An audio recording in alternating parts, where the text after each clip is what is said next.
Hello, juniors. For today, we're going to see electronic assignment number 5, which is about sample space diagrams. I'm not sure, but this may be a new topic for you, although it follows a quite simple concept, just as the previous ones we were studying, such as Venn diagrams and calculating probabilities in general, right? So, for today's class, as I said, sample space diagrams, also known as probability space diagrams. The objective for today's class is 1. Use tables of outcomes or space diagrams. Okay, so let's see what space diagrams are about by solving this first example. It says, a fair spinner with the numbers 1, 2, and 3 on it, as shown, is spun 3 times. List all the possible outcomes from this experiment. Hence, find the probability that the score on the last spin is greater than the score of the first 2 spins. Okay, so if you read this problem and if you understand what's happening, you'll see that if we want to find this probability, that the score of the last spin is greater than the score of the first 2 spins, there's no way in which I can intuitively tell this probability just by quickly thinking about the problem. The only way I can really solve this is by listing all the possible outcomes and then count in how many of these outcomes, of these possible outcomes, I get this solution, right? So that's why sample space diagram are useful, because in some cases we cannot intuitively think about the final answer or the probability just by observing the problem, okay? So let's start by listing all the possible outcomes. If I spin this spinner 3 times, then one possible outcome could be that the spinner, for example, lands in 1 the 3 times, right? So one possible outcome is 1, 1, 1, right? 1, 1, 1. And we're going to keep on doing this until we list all possible outcomes. It is very important for this part to be very organized in order to avoid missing some possible outcome, right? So I'm going to be switching the last digit only for now. So another outcome could be 1, 1, and 2. It lands in 2 in the third spin. Then we also have 1, 1, 3, right? Then we can think about switching the second term. So another possibility would be 1, 2, 1, or 1, 2, 2, right? If we go back again to this, and 1, 2, 3. And another possibility or group of possibilities could be 1, 3, 1, 1, 3, 2, and 1, 3, 3. As I said, you need to be very organized when working with this. Okay, so I already listed all of the different possibilities in which 1 is the first spin, right? But that may not always be the case. In some cases, I can get a 2 in the first spin, so I will do the same listing, but now with 2. So 2, 1, 1, 2, 1, 2, 2, 1, 3. Then we have 2, 2, 1, 2, 2, 2, 2, 2, 3, and finally 2, 3, 1, 2, 3, 2, and 2, 3, 3. Finally, if the 3 is the first number we get in the spinner, we will have 3, 1, 1, 3, 1, 2, 3, 1, 3, 3, 2, 1, 3, 2, 2, 3, 2, 3, and finally 3, 3, 1, 3, 3, 2, and 3, 3, 3. Okay, so these are all the different possibilities in the universe that we can get from spinning this spinner 3 times, okay? So now, if we go back to the question, it says, find the probability that the score on the last spin is greater than the scores on the first 2 spins. So, for example, one situation in which we get that is, let me see, this one is, for example, in 1, 1, 2, right?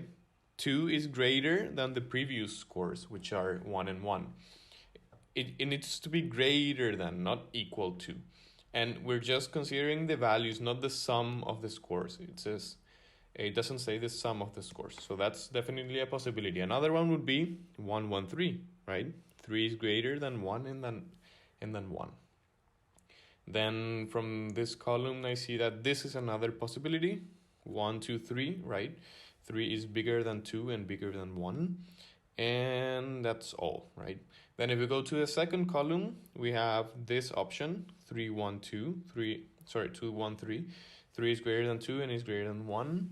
And then we also have this option over here, 3, 2, 2. 3 is greater than 2. And that's it for this column. And for the third column, there's no number because we always start with 3. Okay, so now that we have observed the universe or the sample space diagram, we can take the probability.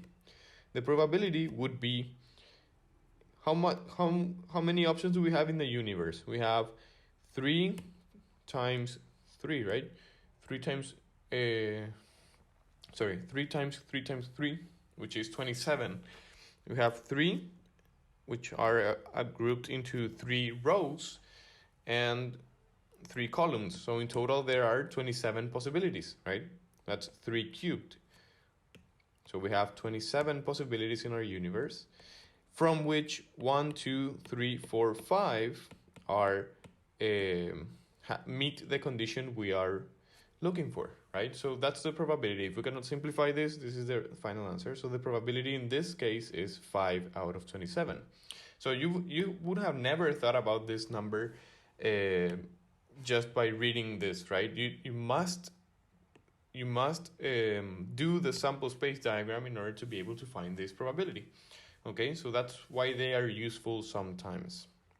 Okay, so here it says sample space diagram. A sample space diagram is another way of showing all the possible outcomes of an event. Sample space diagrams are also called probability space diagrams.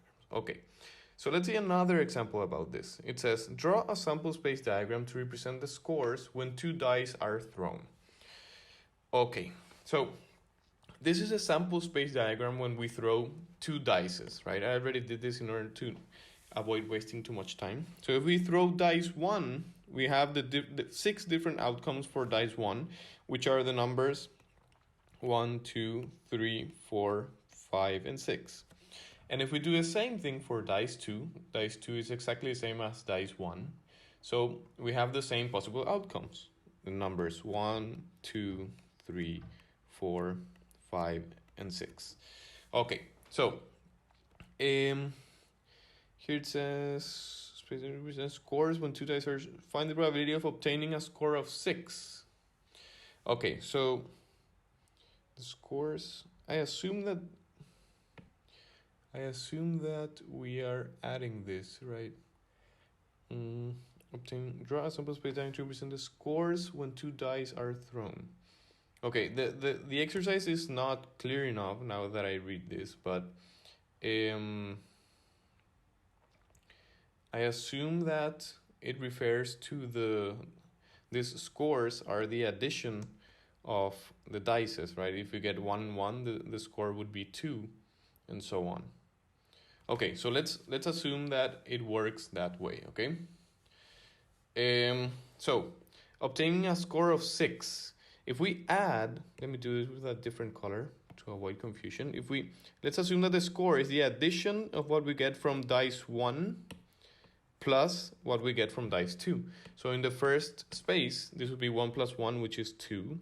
Then 2 plus 1 is 3, and so on. 3 plus 1 is 4, 5, 6, and 7.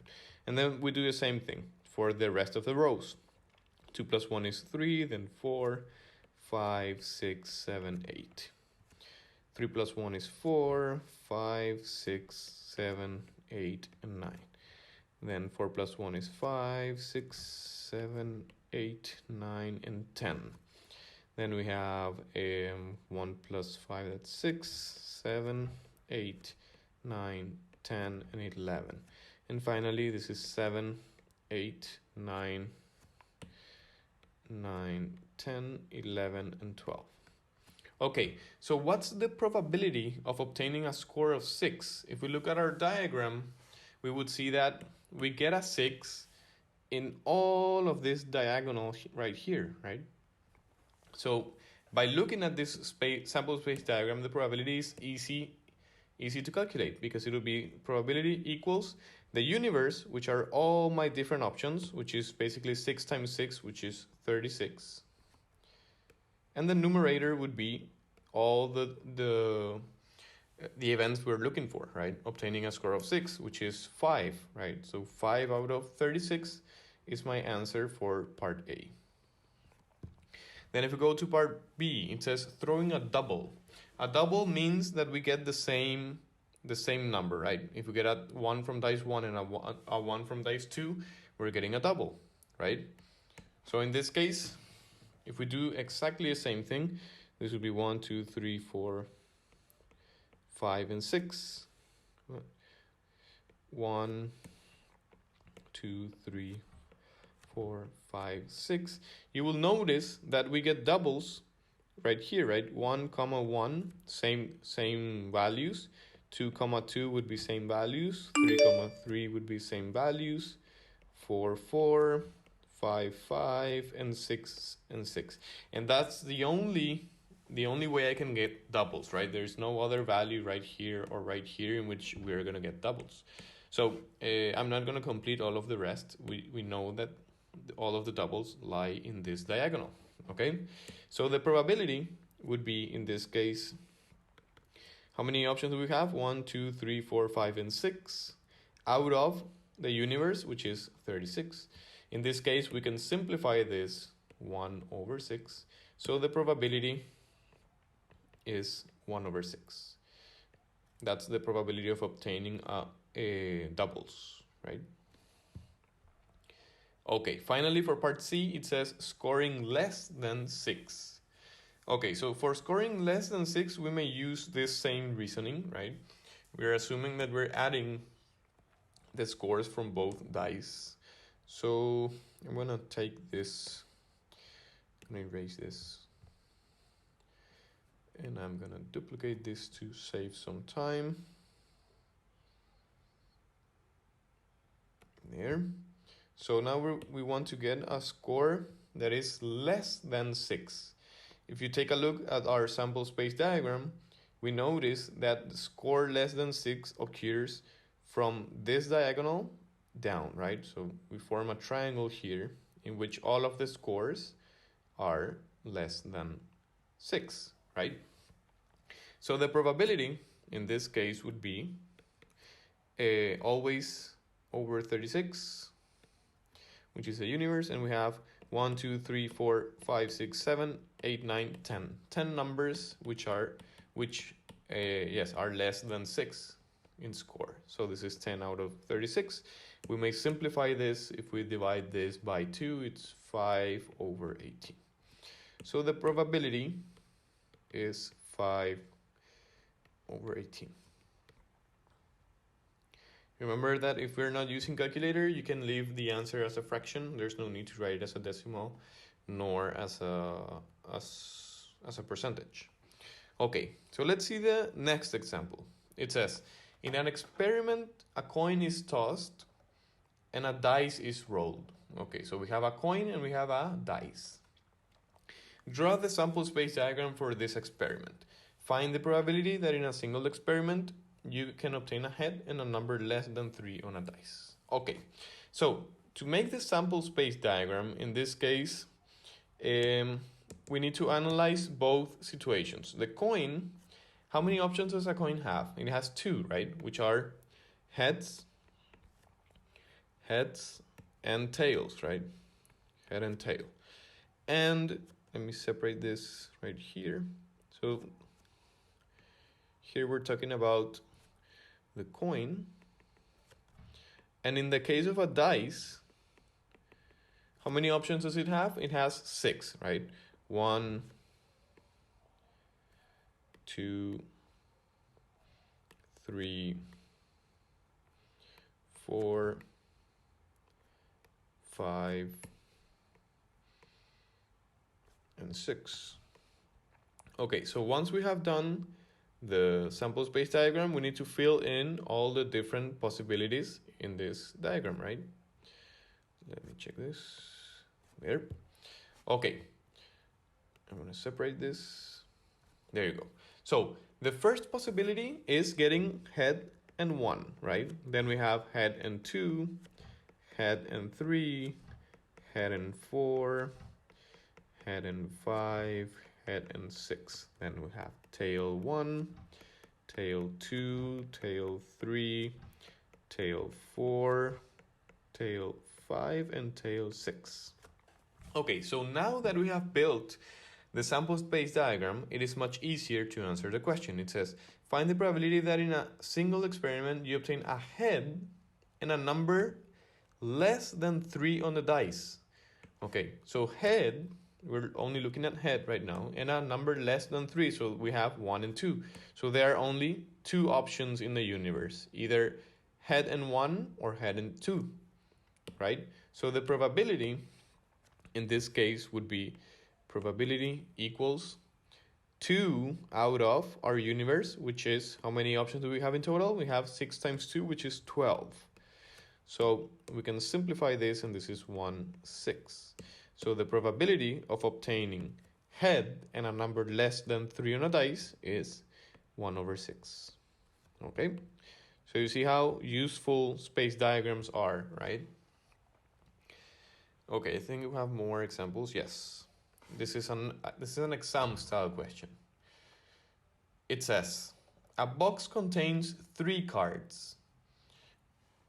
3 cards bearing the numbers 1, 2, and 3.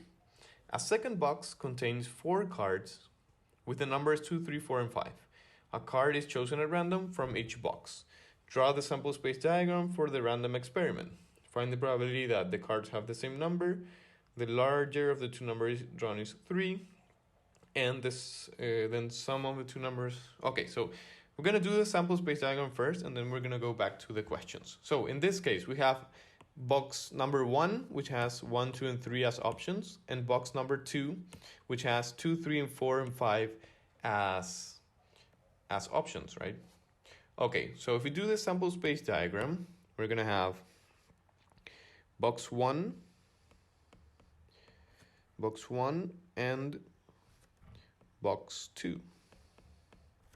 So we're going to list the options in each. Box 1, let me separate this. The options for box 1 are 1, 2, and 3. Okay? And the options, I'm going to do a separation here. And the options for box 2 are 2, 3, 4, and 5, right? According to our problem. 2, 3, 4, and 5. Okay, so once we have done this, we can separate this to avoid confusion. This is our sample space diagram. There we go. And we can separate these elements. Okay. There you go. Okay, so let's fill in the options. One option would be getting 1 and 2. Then 1 and 3, 1 and 4, 1 and 5. Another option is 2, 2, 2, 3, 2, 4, 2, 5. Another option is 3, 2, 3, 3, 3, 4, and finally 3, 5. Okay, so now we can answer the questions more easily. This is part A. So it says, find the probability that the cards have the same number. How many options do we have in which the cards have the same number? I see 1, 2, and that's it. Yes. So the probability of having the same number, in this case, is 2 out of our universe, which is 3 times 4, which is 12. Right? We can simplify this 1, 6. So the probability is 1 over 6. Probability of obtaining same numbers. Okay, then if we go to part B, I'm gonna recycle my sample space diagram. There you go. So for part B, let me erase this and this. It says the larger of the two numbers drawn is 3. The larger of the two numbers drawn is 3. So what do we have as options here? This is an option. The larger is 3. This one is also an option. This one is also an option because the larger drawn is 3. And this one is also an option, right? 3, 2. And the rest, no, the rest do not apply. So the probability in this case would be how many numbers, how many pairs? 4, right? 4 out of the same total, which is 12. So we can simplify this 1/3. So the probability is equal to 1/3. 1/3. Okay, then we have part C,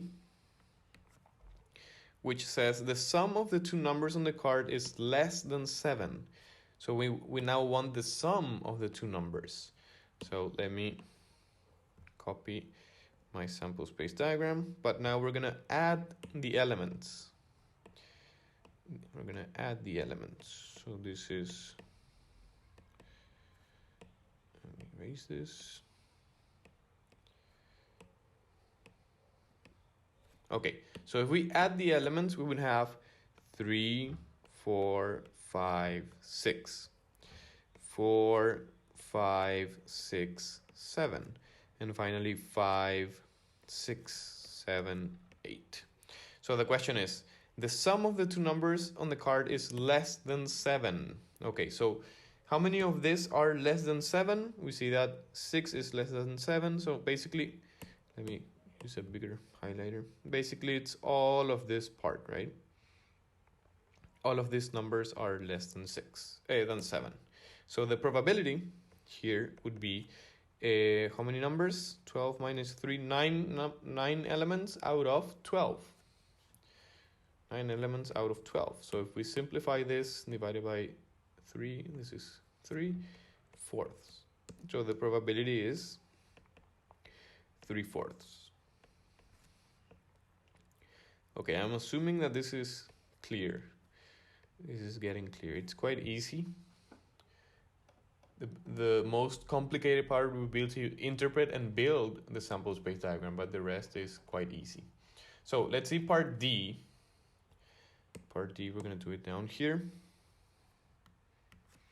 It says the product of the numbers on the card is at least 8. The product of the numbers on the card is at least 8. So now we want to find the product of the elements. Oops, sorry. Product of the elements. So we're gonna duplicate this. Now we're finding the product, okay?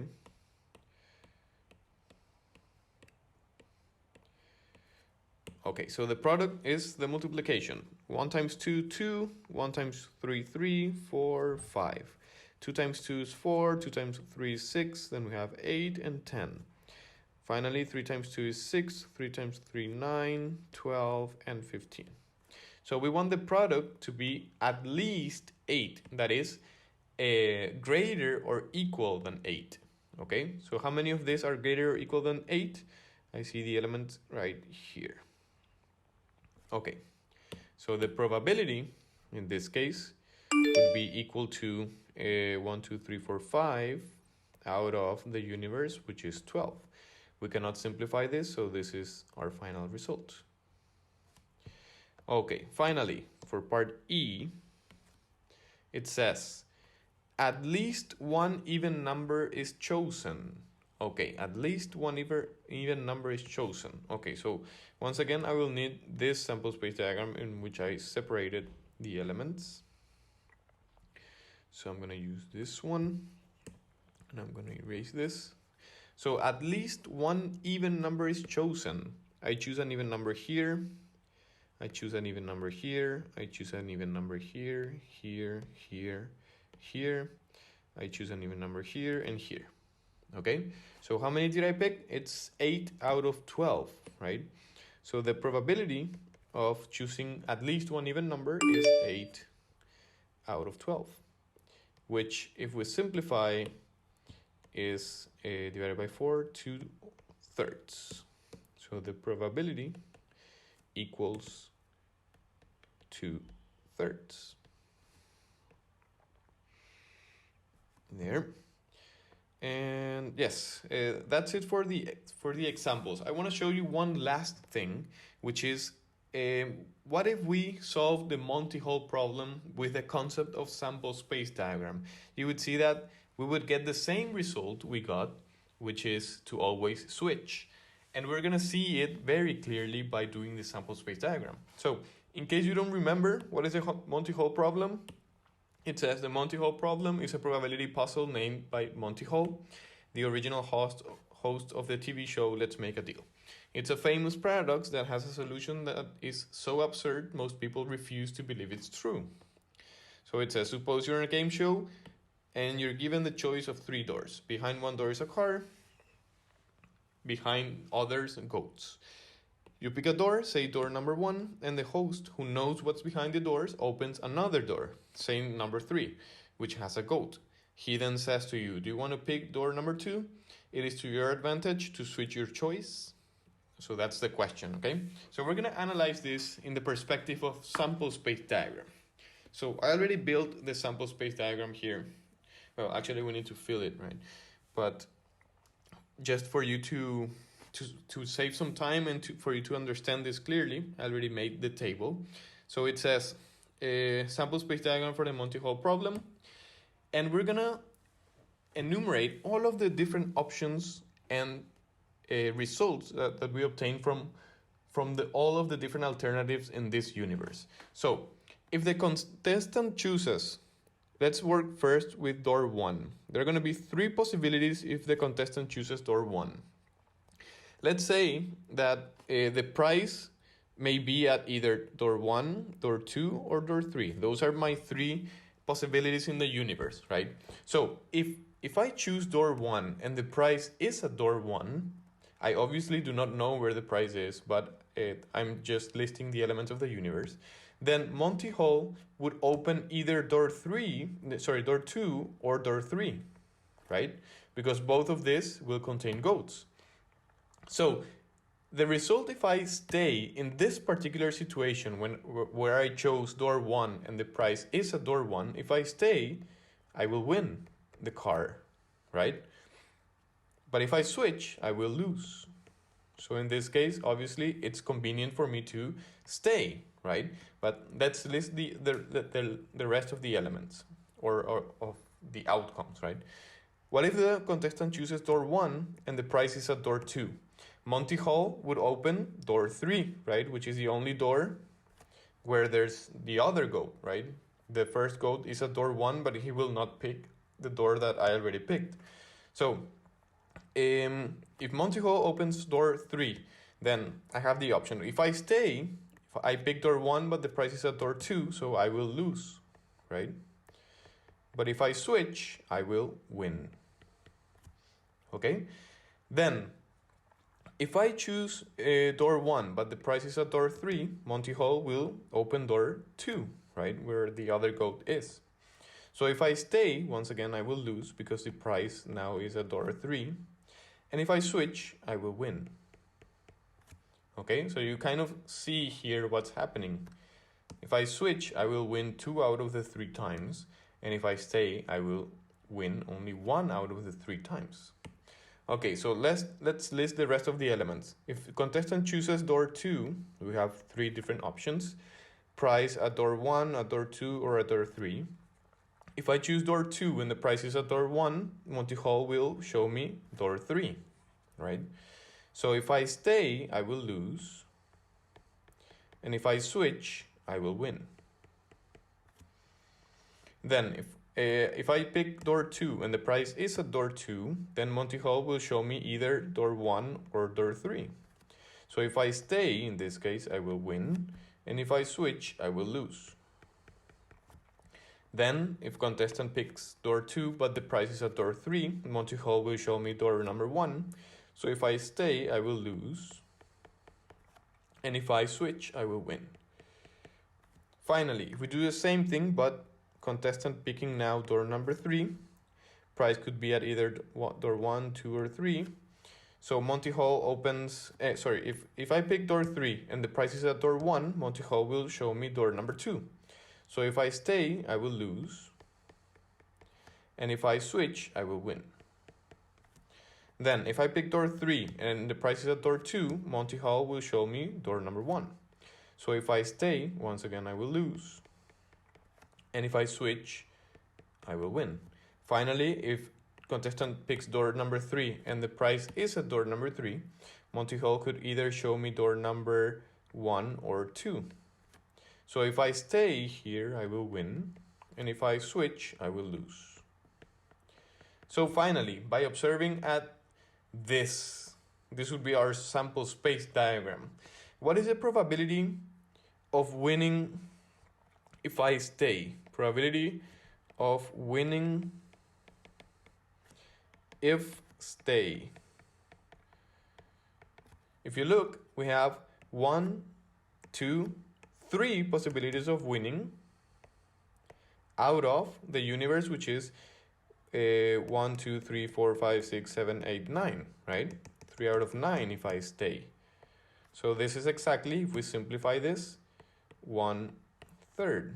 So if I stay, my probability of winning the car is 1/3. While the probability of winning if I switch is equal to, if you take a look, win is 1, 2, 3, 4, 5, 6. 6 out of 9, right? So this is 6 out of 9, which simplified would give me 2/3. So this shows clearly that it is much more convenient. It actually doubles the probability of winning if I switch, okay? So I hope this was clear enough right now. So these are the questions I just asked, but basically we already answered all of this. So it's always better to switch. We get double the chances of winning the car if we switch. Okay, so this is how we can apply sample space diagram to the Monty Hall problem. Okay, so that's it for this class, juniors. I hope this was clear enough. If not, please let me know, and see you somewhere in the future. Bye.